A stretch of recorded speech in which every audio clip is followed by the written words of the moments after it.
Well,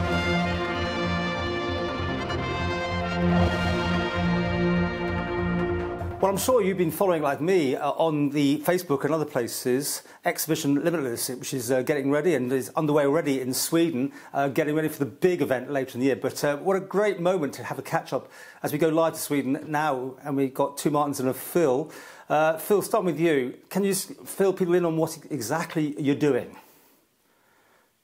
Yeah, so we're in the training phase at the minute, just preparing the team to go up to the Arctic Circle.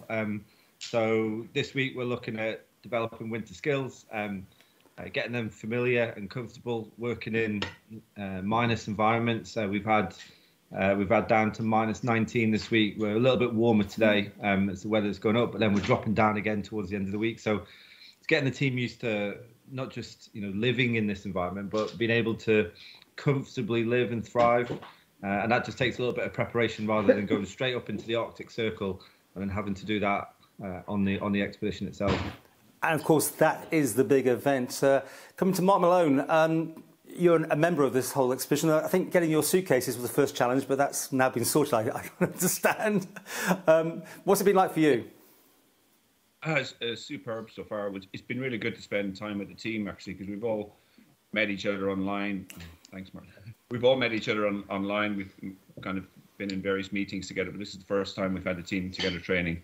And it's gone really well so far. Great team overall, and everyone's getting on. There's no arguments. Everybody loves my porridge. Yes, I should point out it's breakfast time with you in a minute. It's great. We're getting used to the environment. That's probably the key. All joking aside, it's getting used to being in sub-zero temperatures and being comfortable and being able to manage in those temperatures is really important. And the other Martin, what have you learned? I mean, is it this thing about being in the cold and being ready for what lies ahead, yeah? Indeed, yeah. I think the first thing I learned is porridge is rubbish. That's the first thing. but yeah, exactly. Trying to acclimatise to that cold weather, and then ultimately working as a team when someone's suffering a little bit, working with them to try and help them warm up. It's been quite a challenge. I mean, we've been talking about this for some months, getting ready for it. So it must be quite amazing that you're actually there now and underway, ready, getting the preparations undertaken. Yeah, and that's largely due to all the support that we've had back home on the Isle of Man. We've had great support from businesses.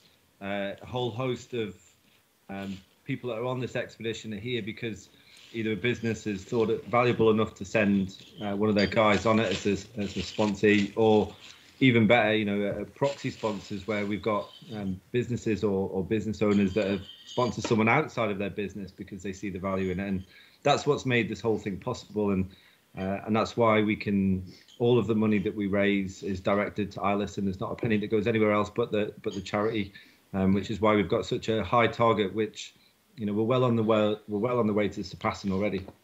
So if people want to donate, what's the best place? At the Facebook as a sort of introduction? Well, yeah, everybody on the expedition has their own Just Giving link. I think myself and Charlene have slightly different links through Zurich. But anybody who wants to donate, if they go to Expedition Limitless 2023, in particular, there's a post on there about our self-rescue from a hole in a frozen lake on Friday. So we have a little bit of an auction going on. Whoever gets the most donations will be going into the lake first in fancy dress. We don't know what the fancy dress is yet. Do you want to talk a bit more about that, Phil?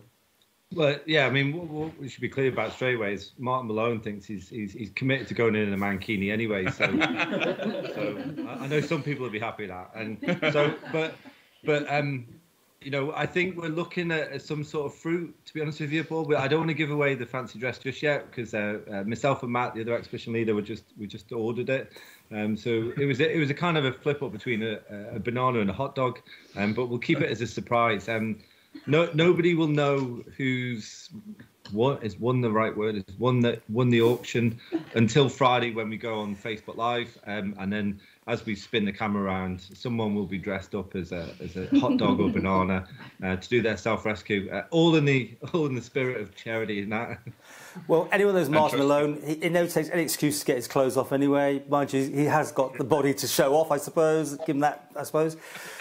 Yeah, he'll be doing it anyway. He'll do it anyway. To finish with, what's the timescale now? You know, after the training, when do you go for the big one? So we finish here this week, and the guys will go back to Alaman, and they'll start their kind of physical preparation, which is really just parish walk training. It's just getting out, getting miles into their feet, and making sure that all of their kit is comfortable, so their rucksack and their boots. When we go for the actual expedition, it'll be the end of March. We'll be flying into Stockholm, getting the night train all the way to the top of Sweden, to the Kungsleden, and then setting off pretty much straight away onto the route, which is a kind of reverse sea. So we kind of go, and we don't go back to the same place. So once we're committed onto the route, once we've kind of gone past a certain distance, that's us. Then we're all systems go for the end. Well, it's been cold in the Isle of Man, but you're going to get a lot colder, right? Yeah, for sure. That's what it's about. Yeah. Well, listen, thanks for talking to us, and please feel free to update us, and I'm sure everyone will be watching the Facebook Live event with interest. And, of course, it is about making the money to support the charity. So good luck, boys, and girls, and we'll hear from you again soon, you all right? Yep. Yep. Thank you, Paul. Right, thanks, Paul. Bye-bye. Donate. Yes, donate.